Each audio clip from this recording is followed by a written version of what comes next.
the growth strategy has to be the right one for this era. In different areas, a different growth strategy would be appropriate, but we have to respond to the times we live in. And so that's why our growth strategy is about building resilience and stability. And we've sort of got these sort of three pillars that we think about in terms of our growth strategy. First of all, the pillar of stability, then the pillar of reform, and then the pillar of investment. So I'll just take you through those in turn. But I think also, hopefully, that will explain how they link to the fiscal rules that I brought in the budget last year. So the first pillar is around stability, and that means having fiscal rules that you stick to, because there's always fiscal rules, but they tend to change quite regularly. And so the sort of fiscal rules that we've introduced both embed stability, but also prioritise investment. So the stability rule is that we have to get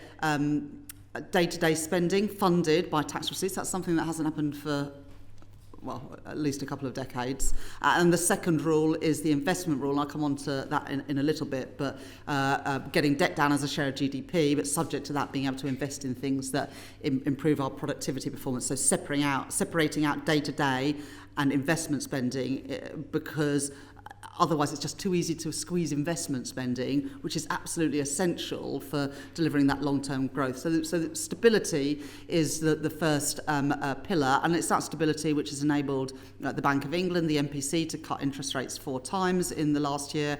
And despite the challenges, and we have faced challenges this first year, and the international geopolitical backdrop is probably not one that any government would want, but that is what we have.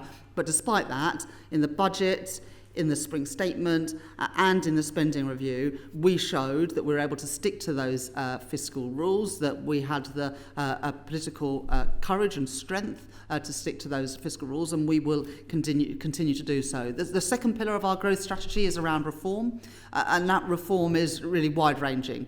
So reform to the planning system, and planning and infrastructure bill is before your House at the moment.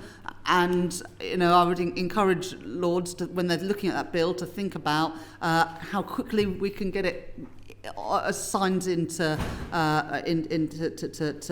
law, because the quicker we can do that, the quicker we can actually get things building in Britain again. And one of the big challenges we've faced, and it's a similar challenge to other countries as well, is the difficulty in actually getting things done, whether it is building transport infrastructure, energy infrastructure, the homes that we need, the digital infrastructure, which is so important now with the growth of data centres and technology and AI.